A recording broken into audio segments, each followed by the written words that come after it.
Imagine a world where crying in a corporate boardroom isn't viewed as a breakdown or, a sign of weakness. Right, yeah. But instead, it's this calculated, like, highly weaponized tactic used to actually extract resources Yeah. from male executives. It's wild. And imagine a school curriculum where a kid answering 2 plus 2 equals 5 isn't corrected for just, well, doing bad math. Yeah, exactly. But they're actually celebrated for engaging in this feminist rebellion against the oppressive nature of objective reality. It's so heavy. Imagine a society where simply gathering evidence to prove your own innocence against an accusation is automatically, like, classified as proof of your guilt. I mean, it sounds like the premise of a dystopian sci-fi novel. It really does. It sounds like a world where the fundamental laws of gravity, logic, and human interaction have just been suspended Yeah. and replaced with something entirely alien. Exactly. Usually, when we think about the fundamental structures of our reality, things like logic, biology, the definitions of the words we use every single day, Yeah, the basic. right, we treat them like a map. It's a map we all agreed on. North is north, 2 plus 2 is 4. And if you want to win a debate, you bring better evidence to the table. You bring the facts, yeah. We assume that even if we disagree on the political destination, we are at least using the same navigational tools. Right. But today we're looking at a battle manual that tells its readers to take that map, tear it to shreds, set the pieces on fire, and literally navigate by the light of the flames. It is the absolute definition of paradigm shattering. Oh, for sure. Because when the very tools of understanding are categorized as weapons of oppression, the entire landscape of how we even have a simple conversation completely dissolves. And that dissolution, that complete architectural collapse of reality, is exactly what we're exploring today. So welcome directly to the deep dive. Glad to be here. I want to tell you right out of the gate, if you are listening to this on your commute or while you're working around the house, today's exploration is going to be incredibly intense. Very intense. It is an ultra-long, incisive, and utterly fascinating journey into the absolute bleeding edge of modern cultural warfare. Absolutely. But before we get into the heavy weeds of this, please take a second right now to like and subscribe to support the show. Please do. It means the world to us, and it is the only way we can keep bringing you these massive, unapologetic deep dives. Yeah, it really does help us keep the lights on and keep these conversations completely independent. All right, let's reveal the mission.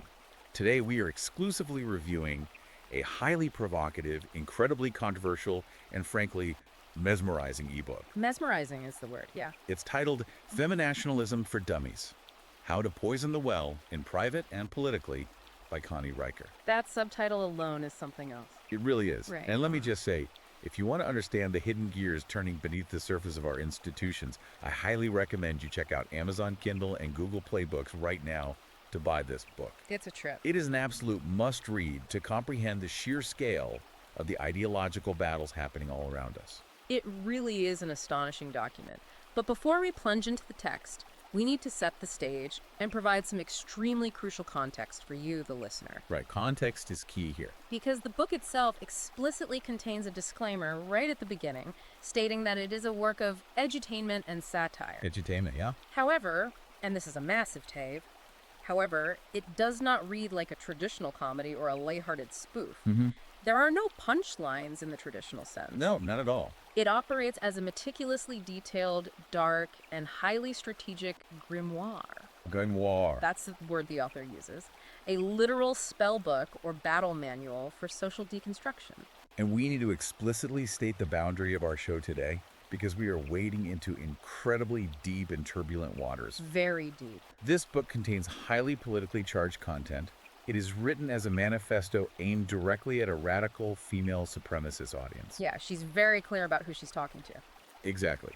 The author explicitly describes this audience as being possessed by a negative animus, allied with cultural Marxists, and systematically allied against masculinity and the foundational structures of Western civilization. Right, it's a very specific, very extreme positioning. And we want to make it absolutely unequivocally clear to you, the listener, that we are not taking sides here. Never. We are not endorsing these extreme viewpoints, nor are we here to preach or condemn them.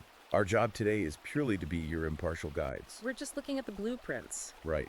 We are putting on our hazmat suits to unpack the fascinating psychological, linguistic, and institutional strategies outlined in this source text. Precisely. We are examining the architecture of the argument. And that architecture begins with the premise of the book, laid out in the preface in Chapter 1, which completely and utterly rejects the concept of equality. Right, and this is where the author, Connie Riker, immediately flips the script on traditional feminism. Totally flips it. She calls equality a beautiful sedative, like a pacifier fed to women by men to keep them compliant. It's such a striking phrase, beautiful sedative. It is. The core thesis here is that true liberation doesn't mean getting a seat at the table. No, not at all. It requires absolute female supremacy and the complete dismantling of male-constructed biological and logical realities. What stands out to me immediately is the visceral, almost ancient tone the book strikes. It doesn't ask its readers to be polite, clipboard-holding political activists. Right, there's no clipboard here. It asks women to tap into an ancestral rage. It summons the spirit of the burned witch. Wow, the burned witch. Yeah. The author claims that women have been sleepwalking through a male-constructed reality for millennia, Okay, and that the fire in their womb intuitively recognizes the truth of female supremacy. wow. She is asking her readers to use that historical intergenerational grievance as a literal weapon to deconstruct society stone by stone. It's basically a declaration of war. She literally writes, this book is not a dialogue, it is a declaration. Exactly.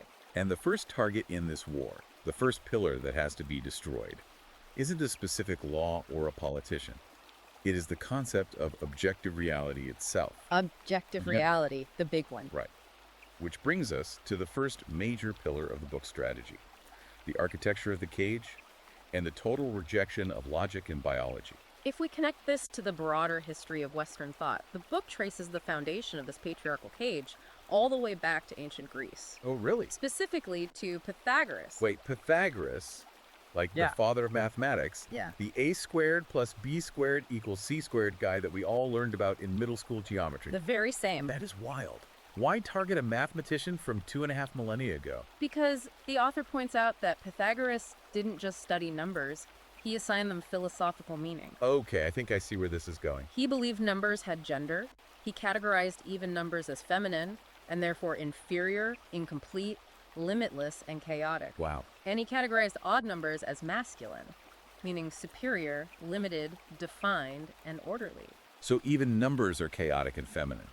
Odd numbers are orderly and masculine. Exactly. And the book argues that this wasn't just ancient trivia, it was the foundational coding of Western civilization. Right. The bedrock. For 2.5 millennia, men have used this Pythagorean foundation to build an entire society based on the idea that feminine chaos is a danger. A danger that has to be controlled. Exactly. Yeah. Controlled, categorized, and fenced in by a masculine definition. So from that historical seed, the author makes this massive sweeping leap, arguing that logic itself is a male invention. Yes. She claims it was designed specifically to cage feminine chaos. That's the argument. Think about formal logic, the idea of binary true or false, either thinking, syllogisms. She frames this not as a neutral tool for finding the truth, but as a literal act of violence against feminine ways of knowing. It's an epistemic rebellion. An epistemic rebellion. Yeah, and for those listening who might not use the word epistemology every day, epistemology is basically the study of how we know what we know. Right, like the rules of the game. Exactly. What are the rules for deciding if something is a fact or just an opinion? The author is saying the rules themselves are rigged. Rigged from the start. And to counter this, she reclaims the historical concept of hysteria. Which is fascinating because hysteria actually comes from the Greek word hystera, which means womb. You've got it. Historically, hysteria was this catch-all medical diagnosis used by male doctors in the 19th and early 20th centuries. Right, the fainting couches and all that. Exactly. It was used to dismiss women's emotions, anxiety, or physical complaints as just, crazy female trouble. Right. But the author flips this narrative entirely. She argues that the uterus actually manufactures deep cosmic truths that male syllogisms and logical structures simply cannot contain. Wow. Okay, that is a huge claim. She even goes after Sigmund Freud, saying that his concept of projection, the psychological defense mechanism, Yeah, projection. she says that was just a patriarchal way to pathologize what was actually women channeling ancestral, magical female wisdom. Let me make sure I'm wrapping my head around this. It's like the author is saying, we've been playing a rigged game of chess for centuries. Right. The pieces are rigged, the board is rigged, the rules were written by the opponent. Yep. And she's telling her readers, The winning move isn't to study the rulebook and try to play the game better. The winning move is to flip the board over, set it on fire, and just walk away. That is the exact strategic instruction she gives. Yeah. And she provides a tactical, everyday manual for how to do it. How to actually flip the board. Yes. She instructs her readers to systematically poison the well of discourse. Poison the well. She writes that when a man cites science in an argument, you don't argue the science. You reply by calling it colonialist epistemology. Oh, wow. When he cites biology, you don't debate the biology. You cite the social construction of sex categories. Just completely sidestep it. When he cites basic logic, you call it masculine reason as violence. Okay, here is where I have to pause and push back, because I'm trying to picture this in the real world. If you completely discard logic, if you throw out objective science and biology as nothing more than patriarchal constructs, how does society actually function? That is the big question. Right, because if you can just opt out of math because you feel it's oppressive, don't airplanes literally fall out of the sky? How do you build a bridge? Doesn't the author risk total epistemic collapse? That is the million-dollar question. And the book's answer is chillingly clear. That collapse is not an accidental side effect. The collapse is the primary objective. The collapse is the goal. Yes. The author argues that you cannot build a new, liberated, gynocentric world until the foundational pillars of the old world are completely shattered. They want the collapse. She wants that epistemic collapse to clear the way for what she calls quantum epistemology. Quantum epistemology, what does that even mean in practice? It means a system based entirely on emotional truths, where things can be both true and false simultaneously depending on how a woman feels in that specific moment. Wait, true and false at the same time? Yes. The demand for logical consistency is viewed as a patriarchal demand. If a woman's feelings change, reality changes with them. Which leads to some incredibly specific tactical behaviors the book outlines for exploiting this exact dynamic. It really does. Let's look at what she calls the wounded gazelle protocol.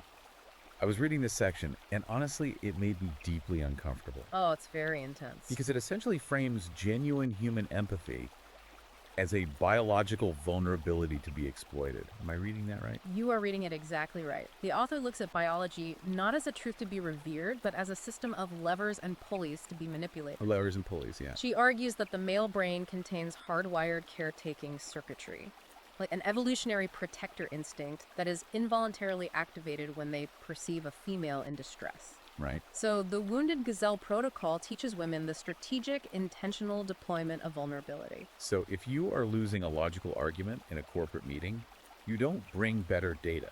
You use tears. Precisely.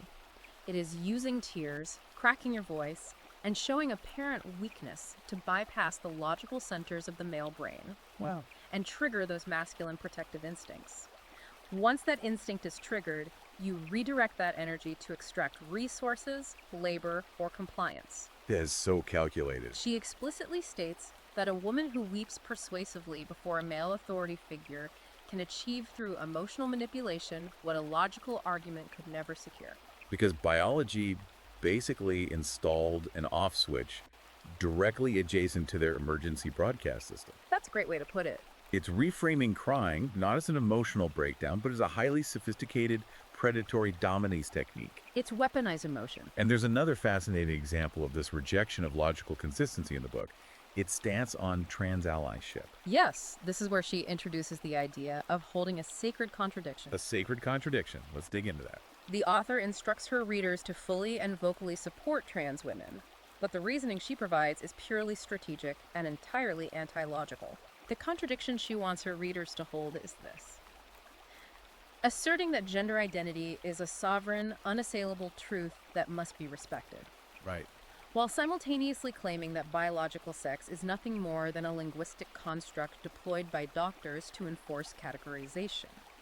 Wait, but by traditional logic, that makes zero sense. None at all. If biological sex isn't real, if it's just a word made up by doctors, what exactly is someone transitioning from or to How can you have a medical transition if the biology isn't real? Exactly, you've hit the logical wall, and the author acknowledges that. She actually admits it. She essentially says, yes, it's a contradiction. The patriarchy demands logical consistency. Oh, wow. But she argues that the word woman describes a political position, not a biological configuration. The contradiction itself is the weapon. The contradiction is the weapon. By forcing society to accept a logical impossibility, you break society's reliance on logic.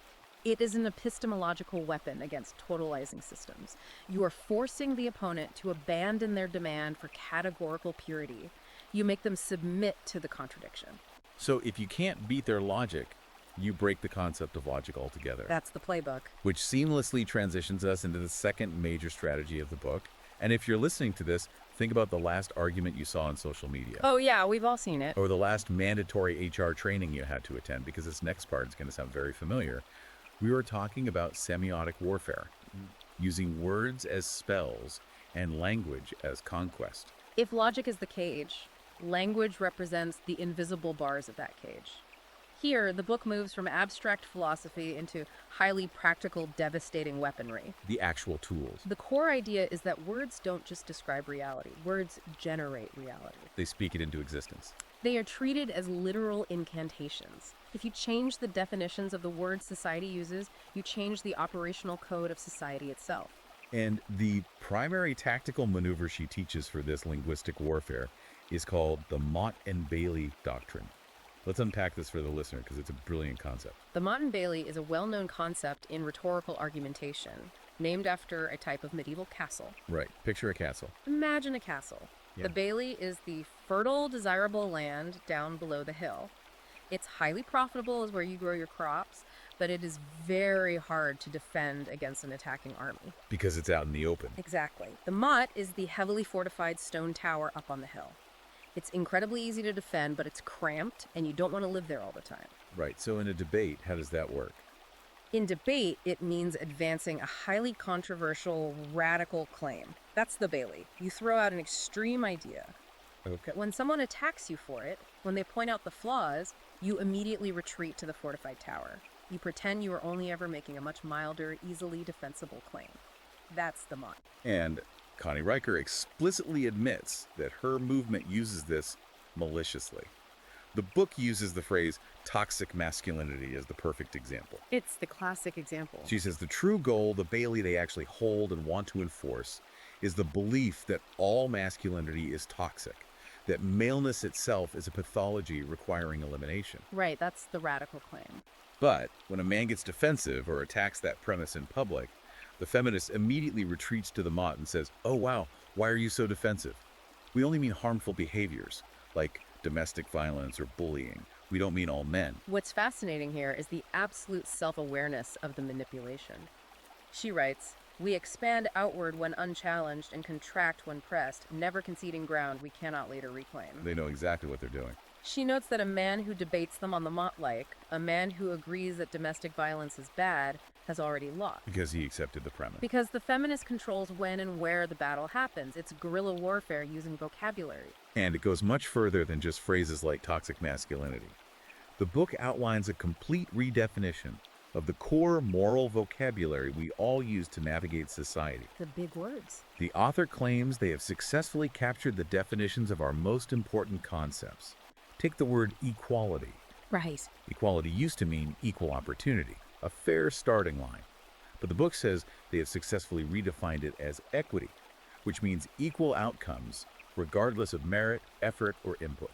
And look at the word justice. Yeah, justice. Justice has traditionally meant impartial fairness. Lady Justice wears a blindfold. Exactly. But according to the book, justice now means the eternal, perpetual redistribution of resources and power from men to women. Just a constant flow. The author boasts, "We own these words now. We define them. And when a man tries to use them against us, we simply cite the new definitions and watch him sputter in confusion." Which brings us to the most brilliant and honestly terrifying circular traps the book outlines. The weaponization of psychological terminology. Specifically the word gaslighting. This is a masterpiece of self-sealing logic. Gaslighting originally referred to a very specific, severe form of psychological abuse where a predator systematically manipulates their victim's environment to make them doubt their own sanity. Right, it comes from that 1944 movie Gaslight. Exactly. But the book explains how they have transformed this clinical term into a universal accusation that literally cannot be disproven. How does that even work? Because under the new linguistic framework, the denial of the accusation becomes the proof of the accusation. Wait, what? If a woman accuses a man of gaslighting her in a relationship or a workplace, and the man denies it, if he says, "I never said that," you're misremembering the conversation. Right, normal defense. His very denial is considered absolute proof that he is attempting to alter her reality. His defense is the crime. It creates a perfect circular fortress. Every single escape route leads back to guilt. There is no way out. And it's entirely protected by what the author calls the lived experience shield. The lived experience, yes. She writes this line that really stuck with me. Your memory is the trial, your feelings are the verdict, and his denial is the confession. It's chilling. It essentially immunizes any claim a woman makes against factual challenge. Reality is simply whatever you feel it to be. If we connect this back to the epistemic collapse we discussed earlier, it completely destroys the Enlightenment idea of objective truth. Totally destroys it. The author states that demands for evidence or corroboration from a third party are just patriarchal defense mechanisms designed to invalidate female intuition. Okay, let's unpack this further with Darvo, because this is where my brain really started to break reading this grimoire. Darby is a trip. Darvo stands for deny, attack, and reverse victim and offender. Usually psychologists describe this as a defensive tactic used by abusers when confronted. Correct. But the book claims Darvo is actually an offensive weapon for feminists. I don't understand. How can an abuse tactic be an offensive weapon? The author inverts the concept entirely. She asserts that true innocence, specifically female innocence, is a state of being. A state of being.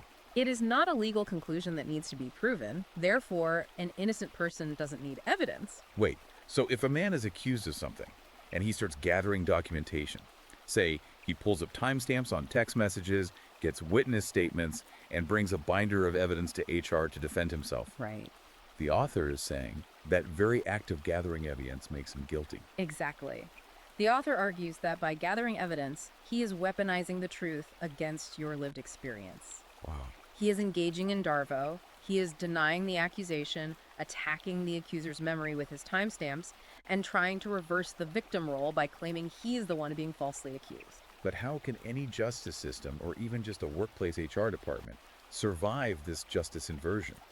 If the mere act of defending yourself with objective evidence proves your guilt, doesn't the concept of innocence cease to exist? That is the exact point. The justice system, as currently constructed, is not meant to survive. They want it to fail. The author calls this justice inversion the sacred art of returning harm to its source. The accusation establishes the framework, and any response other than immediate confession and submission is evidence of guilt. It's an automatic guilty verdict. This is how you weaponize language to bypass the legal system entirely. You don't need courts if you control the definitions of the words the courts use. It's semiotic checkmate. And we see this exact linguistic creep in how the word safety has been expanded over the last decade. Yes. Think about it.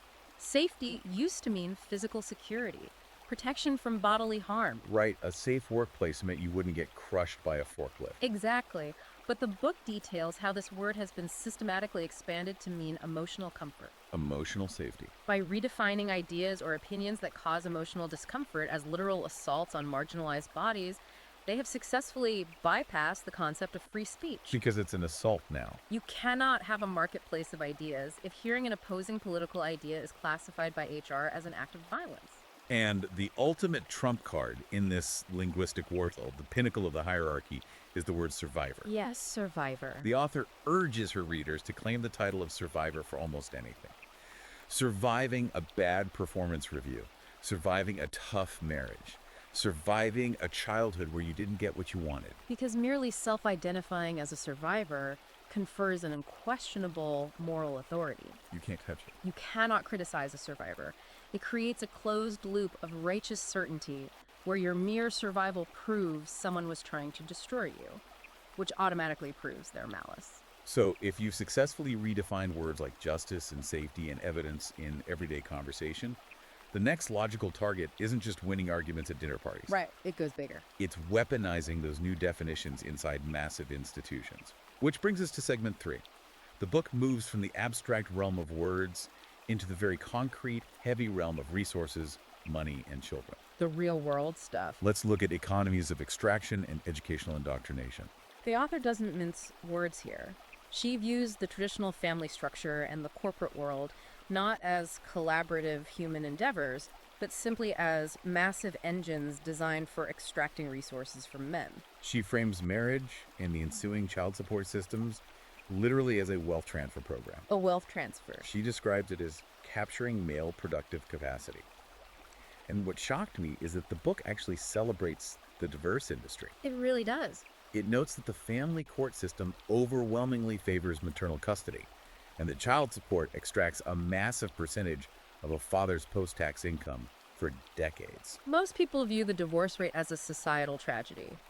Broken homes, traumatized kids. Right, it's usually seen as a negative. But the author views this through the lens of divine justice.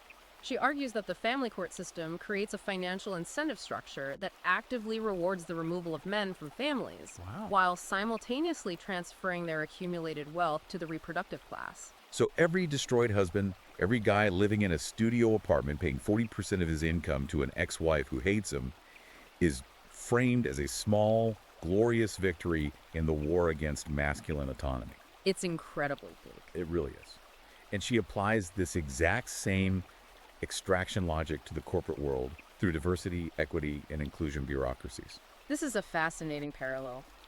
The author views DEI not as a human resources function aimed at fairness, but as a literal religious institution operating inside secular capitalism. A religious institution. She notes that the average corporate DEI officer commands massive budgets, immune to the usual ROI metrics, and wields absolute theological authority over the company culture. She cites places like Norway and California mandating female corporate board representation quotas. And when people argue against quotas, they usually bring up meritocracy, right? Right. The idea that the best person for the job should get it, regardless of gender. But to the author, meritocracy is just a patriarchal mythology. Because the system is rigged. She argues that excellence cannot exist separate from power. If the system was built by men, the definition of excellence will always favor men. Therefore, forced quotas are the only moral option. So, a corporation hiring a DEI officer isn't making a business decision. They are engaging in a ritual placement. A ritual. The mandatory diversity trainings that employees sit through aren't educational.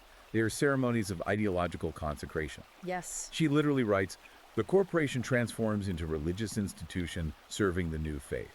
Your compliance is prayer, your resistance is heresy, your tax dollars are tithe." It's exactly like the Catholic Church selling indulgences in the Middle Ages. You pay the DEI consultant to cleanse your corporate soul of toxic masculinity. And while they are extracting wealth and power from the present generation of men in the boardroom and the family court, they are simultaneously and aggressively capturing the minds of the next generation. The kids. The chapter titled Capturing the Cradle is arguably the most chilling part of the entire grimoire. The opening line of that chapter is terrifying. Right. It says, "Before the male child can speak his first word of patriarchal contamination, we must have already claimed his mind." The author fundamentally believes that the family unit itself is compromised. She believes the womb has been colonized by Western civilization. And she provides a highly specific, deeply unsettling case study to illustrate how state power must be leveraged to enforce this indoctrination over the objections of parents. Let's spend some time on this because it's a massive point of tension right now in society. The battle between parental rights and state intervention. It's huge. She writes about a real case involving a 7-year-old girl in Minnesota. Yes. This young girl was removed from a conservative Christian homeschool environment by state child protective authorities. And what was the reason? The reasoning provided was that a wellness check revealed the child had not been exposed to alternative gender ideologies or progressive literature. Now, to almost anyone listening to this, left or right, removing a child from a loving home simply because the parents are teaching traditional religious values is a horrifying example of gross government overreach. Oh, absolutely. It's a violation of fundamental parental rights. But the book frames the state acting in this instance as the righteous arm of gynocentric liberation. The righteous arm. The author argues that the state isn't kidnapping a child. The state is acting to rescue the child from the suffocating terrarium of biological essentialism. Why? She views the biological family as a patriarchal structure designed to pass down oppressive values. Therefore, the state must bypass the parents entirely to ensure ideological conformity. The state becomes the true, enlightened mother. Which brings us to the actual curriculum they want to instill once they have the children in the state apparatus.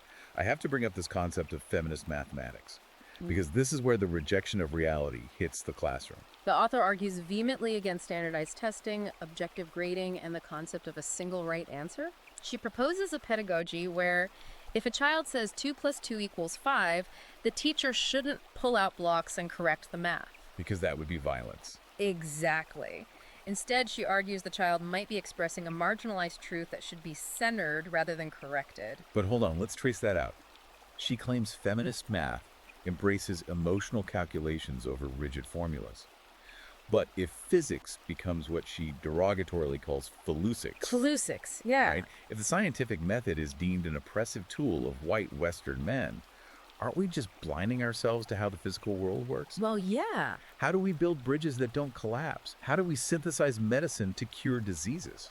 The author's response to that would be that building bridges to conquer rivers and synthesizing chemicals to cure diseases using the scientific method are actions of a rape manual for conquering nature. A rape manual, wow. She connects the desire to build and cure to a masculine need to dominate the environment. It goes right back to the epistemic collapse. She explicitly targets the Western canon. Shakespeare for literature, Plato for philosophy, Newton for physics. The heavy hitters. She says they must be removed from education, not despite their genius, but because of it. Because their genius is a trap. Exactly. Their genius creates awe. Awe creates respect. Respect creates hierarchy. And any hierarchy is bad. Any hierarchy that places a Western male at the top is illegitimate.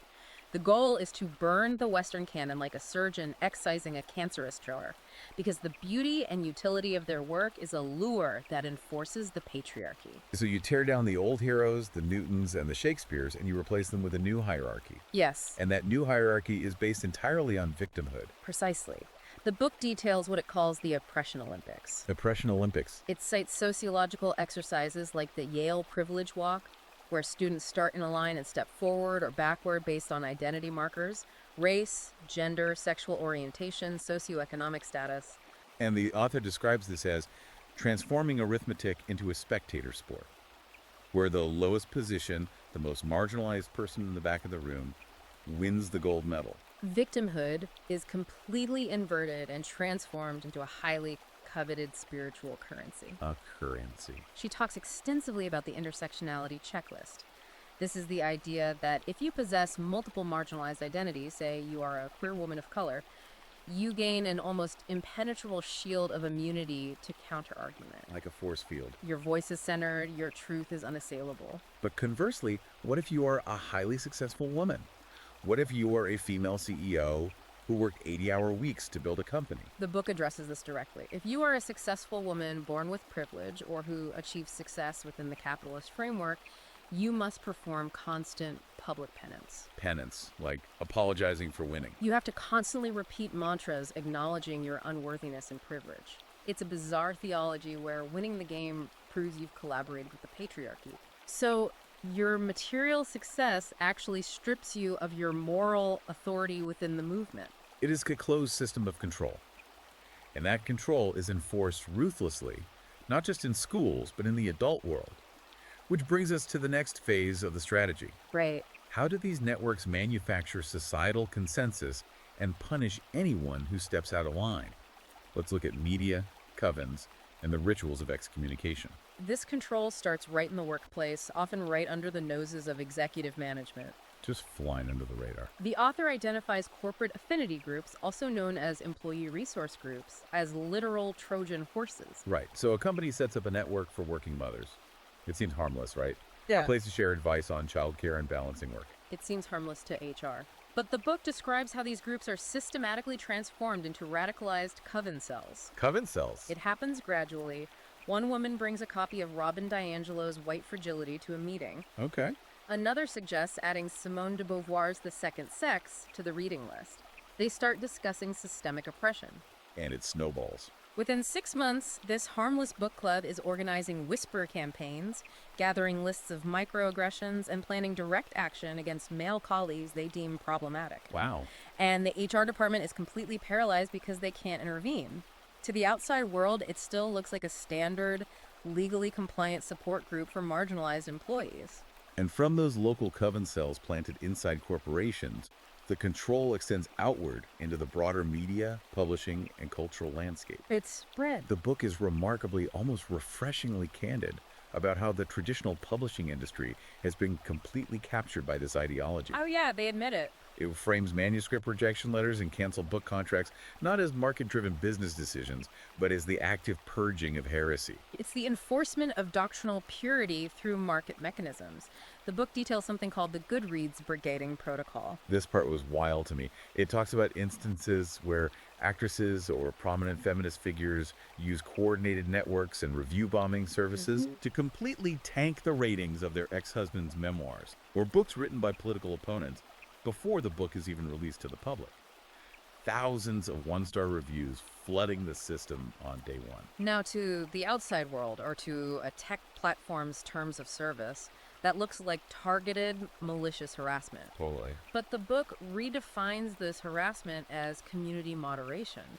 It frames these one-star reviews as a sacred ritual, a form of spiritual warfare necessary to prevent men from controlling the narrative. And the beauty of the strategy is that the Amazon or Goodreads algorithm doesn't know the difference between a real reader and a coordinated ideological attack. The algorithm is blind to the intent. So the algorithm itself becomes an unwitting ally in enforcing silence. The book is buried, sales tank, and the man's voice is erased.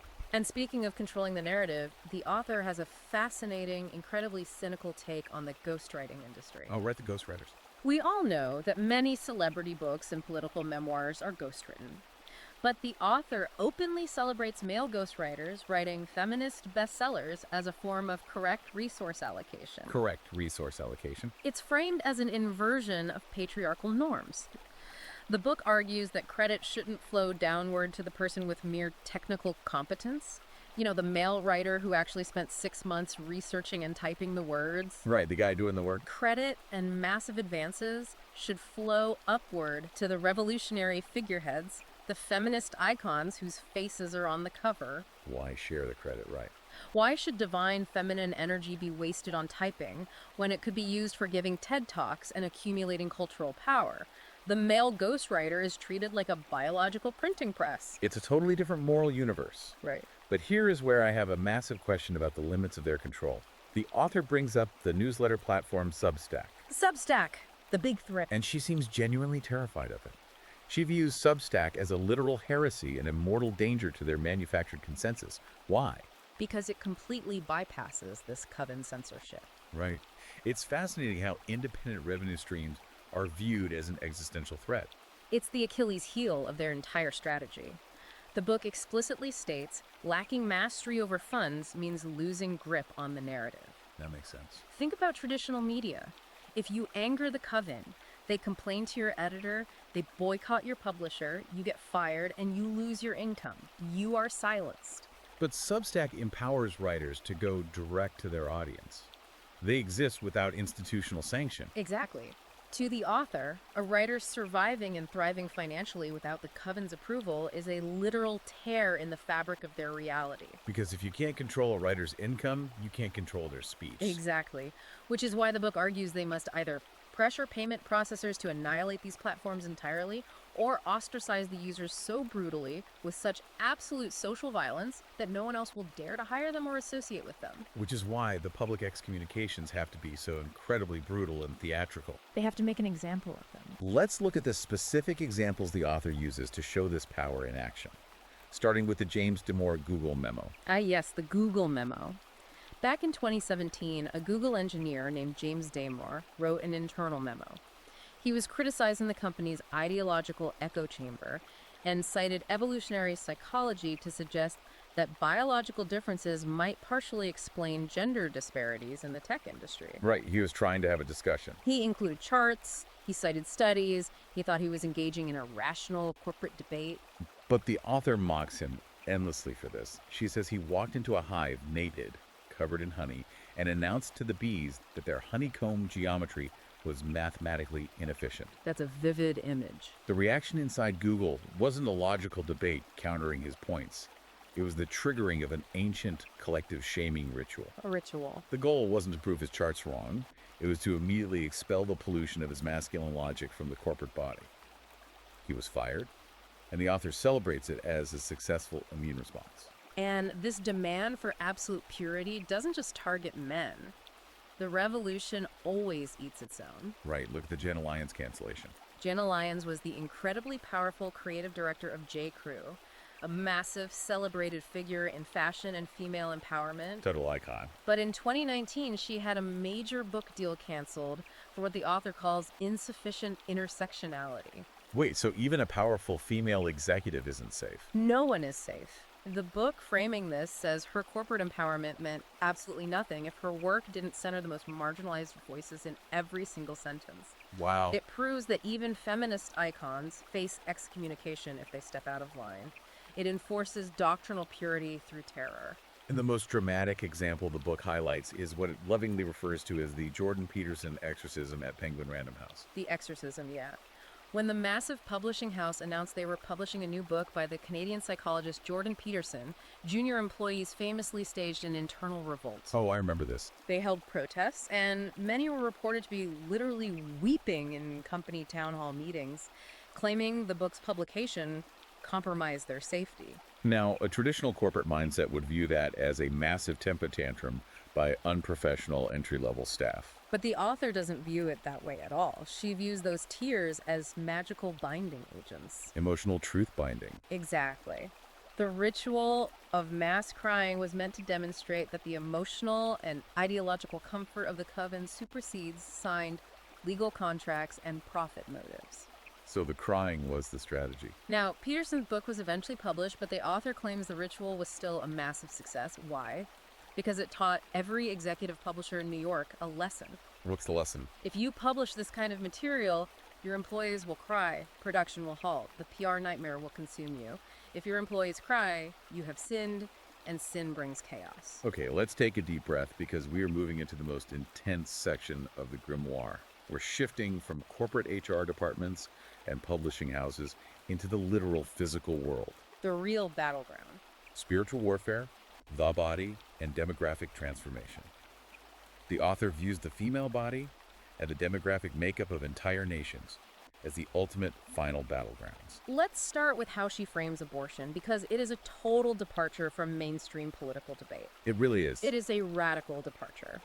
In mainstream politics, abortion is usually debated through the lens of healthcare, bodily autonomy, or reproductive rights. Right, it's a rights issue. But the book throws all of those terms out. It frames abortion as the supreme sacrament of gynocentric sovereignty. A sacrament. It is described as active, holy spiritual warfare against what the author calls the Y chromosome defect. She writes, and this is a direct quote, "Every abortion performed is an act of holy war against the death cult that would manufacture our children into soldiers, workers, and consumers without our consent." It's powerful language. The termination itself is framed as the ultimate revolutionary act against state and male control. And this intense ideology extends outward from the individual body to the body politic, the demographics of Western nations. The author fully embraces the concept of the Great Replacement. Which is usually discussed on the news as a far-right paranoid conspiracy theory, right? Yeah. The idea that native Western populations are being intentionally replaced by mass migration from the global South. But Connie Riker says the Great Replacement is not a conspiracy, it is a promise. Wow. She embraces it fully and joyfully. She views national borders as patriarchal constructs. She literally calls a border a penis drawn on a map by a dead white man. Oh my goodness. She argues that the nation state is just a macro manifestation of the male drive to categorize, control, and fence things in. Right. The open border is equated to the open womb, a wholly sovereign space that rejects the historical father's claim to determine who is allowed to enter the family or the country. But this requires a massive, dizzying level of cognitive dissonance, which she proudly labels cognitive cubism. Cognitive cubism, yes. The occult ability to hold entirely incompatible realities in your mind simultaneously without your brain breaking. Let's unpack this cognitive cubism because it explains some of the most baffling political alliances we see on the news today. It explains everything. The book praises the Swedish government's feminist foreign policy. Okay, what is that? This policy was heavily criticized because Swedish politicians who champion women's rights at home were photographed happily submitting to wearing hijabs and respecting deeply patriarchal customs when visiting regimes in the Middle East. Right. People asked, how can you be a radical feminist and submit to a system that legally mandates female modesty? Cognitive cubism. The author reframes the burqa and the hijab not as religious oppression, but as liberation from the toxic Western male gaze. Oh, I see. The cognitive cubism allows them to support deeply patriarchal fundamentalist systems from the global south simply because those systems are antagonistic to Western Christian patriarchy. The enemy of my enemy. The enemy of my enemy is my friend, even if my new friend subjugates women. And this leads to an incredibly dark, almost sociopathic framing of real-world tragedies. The author discusses the Rotherham grooming gangs in the UK. That was a horrific scandal. For those who don't know, this was a horrific scandal where roughly 1,400 young, working-class girls were systematically abused over 16 years, largely by gangs of men of Pakistani heritage. And the police and social workers largely ignored it for years out of fear of being labeled racist. The author performs a horrifying ethical calculus on this tragedy. She argues that the perpetrators, because they're from the global south, are themselves historical victims of colonialism. What? They are carrying trauma imported by the British Empire. Therefore, she argues, their crimes carry a fundamentally different, lesser moral weight than a crime committed by a white Western male. She actually writes that the victim's suffering purchased demographic progress. That is an astonishing, terrifying sentence. It really is. And it implies that the systemic rape and destruction of 1,000 young girls was simply a necessary down payment, a totally acceptable collateral cost on dismantling the demographic purity of Western populations. It is the ultimate manifestation of the negative animus. The destruction of the primary target, Western civilization, justifies absolutely any collateral damage, even the mass suffering of young girls. I have to ask about the logical endpoint of this enemy of my enemy strategy. The book celebrates a recent event with the city council in Hamtramck, Michigan. Oh, the Hamtramck situation. What happened was progressive feminists and LGBTQ activists helped elect a conservative, all-Muslim city council. And what did the council do once in power? They legally banned pride flags from city property. Right, they turned right around on them. But the author celebrates this. They united simply because they share a hatred of traditional Western power structures. But doesn't this strategy ultimately devour the feminist movement itself? You would think so. If you empower groups that are fundamentally opposed to your progressive values just to hurt your primary enemy, what happens to you when your primary enemy is gone? The author seems entirely unconcerned with what comes after the destruction. The alliance is purely tactical and temporary. So it's just about tearing it down. She writes, three groups who mutually despise each other's values unite against a common enemy. The universe celebrates. Wow. The destruction of the white Christian father figure is the only metric of success. Tomorrow's problems are for tomorrow. And they're attacking that father figure at the most fundamental cellular level. Yeah. The biological lineage of his children. The book outlines a terrifying strategy regarding custody battles and childhood gender identity. It cites the heartbreaking Jeffrey Younger custody case in Texas. Oh, that case. A father lost parental authority because he fundamentally opposed his 10-year-old son being medically transitioned by the mother. And what does the author say about it? The author doesn't care about the child's well-being. She celebrates the legal strategy. She points out that while the legal appeals dragged through the courts for 3 years, the child went through puberty. The stalling worked. The legal system was used to stall until the biological window closed. The father eventually won some legal ground, but the physical reality of his child had already been permanently altered. The stalling strategy cloaked in judicial authority. The process is the punishment. And it goes even further with California's 2022 foster legislation. Yes, the legislation made it a criminal offense for foster parents to fail to affirm a child's chosen gender identity. And why is that so brilliant to the author? The sheer brilliance of this maneuver, according to the book, is its bureaucratic invisibility. There are no dramatic courtroom battles with fathers. It just happens quietly. It just quietly routes vulnerable children toward gender intervention through the massive machinery of the foster system, where the biological parents have already been sidelined by the state. State steps in. The state becomes the true affirming parent, and every medical transition represents a biological bloodline severed without the biological parent's consent. It's a systematic severing of lineage. And while this is happening institutionally through the courts, There's also a covert cultural movement happening right under our noses. The book talks about the Red Tent movement. This is a perfect example of hiding in plain sight. Right. If you look up the Red Tent movement, it looks like harmless menstrual wellness culture. Women gathering in safe spaces to discuss periods, share self-care tips, maybe do some yoga. That's nice. But the author reveals this is actually covert coven formation disguised as wellness. Men see women discussing menstruation and their eyes glaze over. They don't perceive it as a political threat. It's the perfect cover. But inside those tents, behind the veil of biological wellness, women are synchronizing, building untraceable mutual aid networks, pooling funds, and strategically planning their collective political action completely beneath the patriarchal radar. Which perfectly sets up the final and perhaps most insidious layer of this total warfare. We are into the final stretch here, psychological warfare and sacred misandry. Sacred misandry. Because all of this, the language manipulation, the HR capture, the demographic shifts, the family court strategies, it all culminates in attacking the male psyche and the male body directly. The ultimate goal outlined in the grimoire is complete psychological colonization. Colonization of the mind. The objective is to make men doubt their own sanity, their own worth, and their own biology. And the core doctrine driving this is what the author calls sacred misandry. Now, we hear the word misandry, the hatred of men, thrown around a lot online. But the author makes a very specific philosophical distinction here. Yes. She argues that patriarchal hatred against women is an artificial oppression masquerading as a grievance. But female hatred of men, misandry, is a cosmological necessity. It's required. It is righteous. It is holy. She explicitly states that hating men is a healing process. Healing. She argues that feminists aren't hating men just for existing. They are hating them for being the inherited, complicit beneficiaries of millennia of systemic violence. And this hatred isn't just theoretical or contained to angry blog posts. It manifests in celebrating the literal chemical reduction of masculinity in the modern world. The chemical reduction. The book outlines how masculinity is being attacked at a chemical and biological level through environmental factors that the system refuses to regulate. Like what? The author openly celebrates the massive presence of phytoestrogens in highly processed foods, the chemical atrazine in the agricultural water supply, and BPA in everyday plastics. And those affect hormones, right? Scientific studies have linked all of these to plummeting testosterone levels and falling sperm counts in modern men.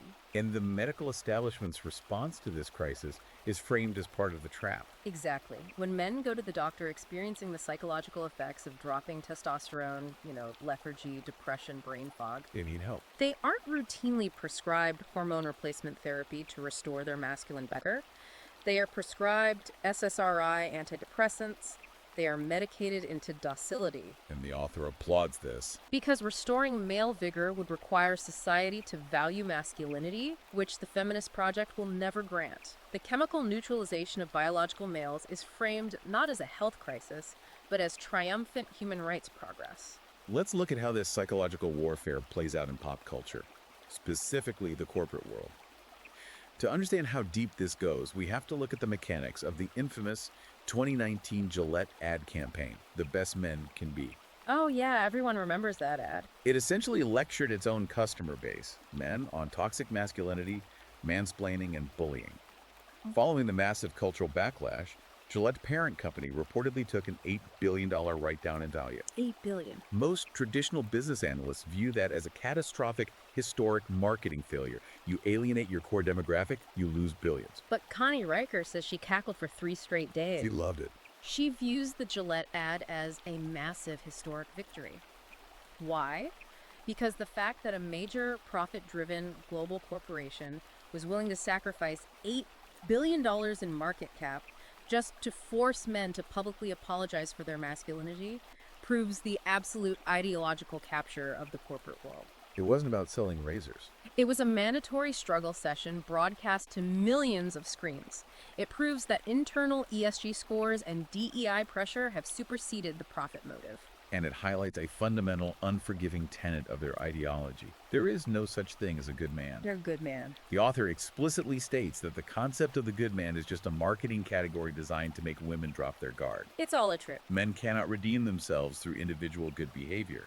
Being a good father, a good provider, a gentle partner, none of it matters because their guilt is systemic and inherited from Pythagoras onward. Which brings me to a major pushback point. How does this ideology handle men who are actually trying to improve themselves? Yeah, the self-help guys. The author brings up Jordan Peterson again, specifically his self-help advice for young, adrift men. Basic stuff.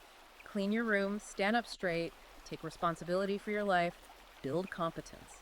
And the author hates that, right? The author views this basic self-improvement as an existential threat to the revolution. She says that any man who encourages other men to develop competence, confidence, and self-reliance without first submitting to a complete feminist deconstruction is basically recruiting soldiers for the counter-revolution. Male self-improvement must be pathologized as radicalization. That is the exact quote. Right. If a young man starts going to the gym and reading history books, he must be labeled a right-wing extremist. Yeah. But let's follow this logic to the end. If a movement requires its opposition to be utterly broken, depressed, chemically reduced, and devoid of any self-esteem or physical competence, what kind of world is it actually building? It's a profound civilization-level question. If you eradicate the capacity for male competence, who builds the houses? Who keeps the water running? Who keeps the electrical grid online? And again, the author's focus is entirely on the destruction of the current order, not the maintenance of its infrastructure.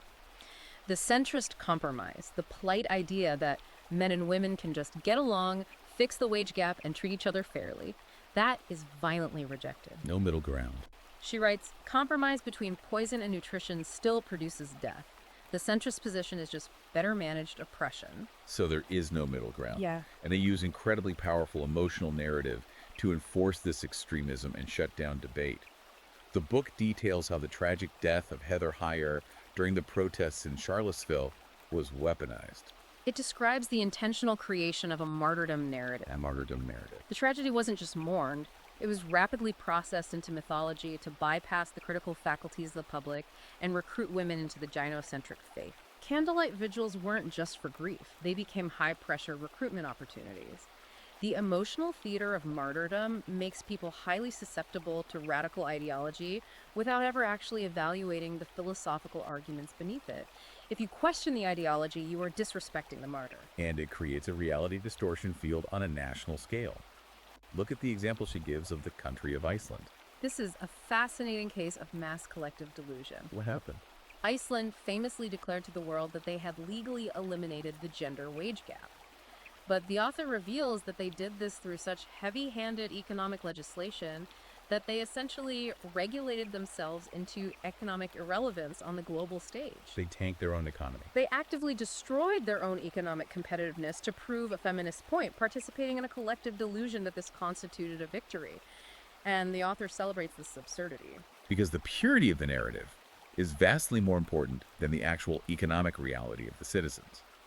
Which brings us to the ultimate icon of this movement, the historical figure the author calls their patron demon, Andrea Dworkin. Andrea Dworkin. She was a radical second-wave feminist, highly famous in the 80s and 90s for her uncompromising, extreme views on men, heterosexuality, and pornography. Right. She was deeply controversial, even among feminists. But the author praises her pristine ideological purity above all others. Dworkin never gave an inch.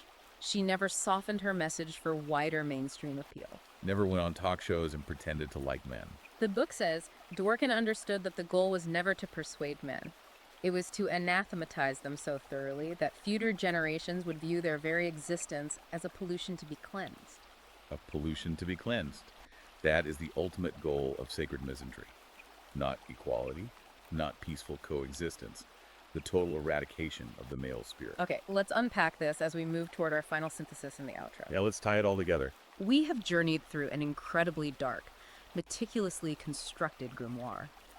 We've gone from ancient Greek math to modern HR departments. What we are looking at in Femonationalism for Dummies is an airtight, perfectly self-sealing worldview. It's the ultimate closed loop. Exactly.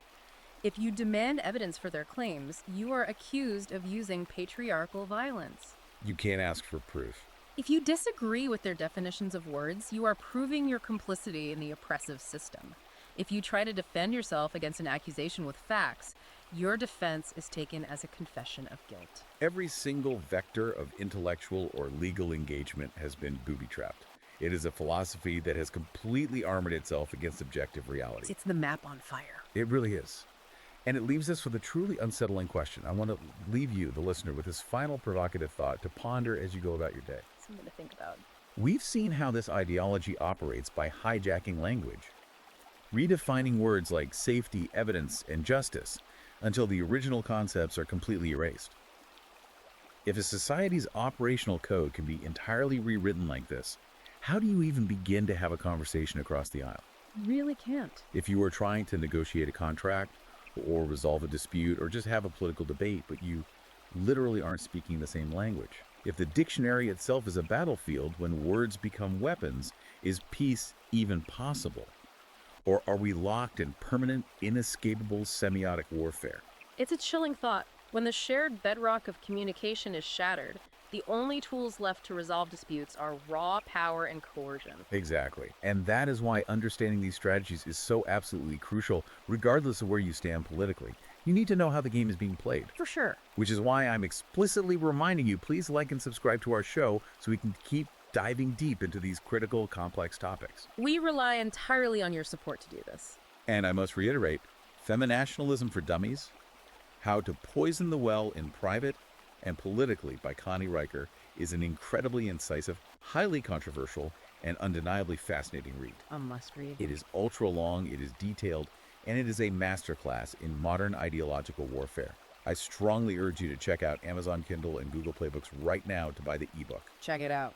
You need to read this for yourself to grasp the full, staggering scale of it. It is an edutainment experience you won't forget. And finally, as requested directly by the source material itself, if you want to follow the author's ongoing work and see these theories put into practice, you must subscribe to @ConradRiker at Substack. That's at ConradNriker at Substack. Follow @ConradRiker on Twitter and check out @ConradRiker on YouTube. Thank you so much for navigating these incredibly turbulent waters with us today. Keep questioning the map, keep seeking the truth, and we will see you on the next deep dive.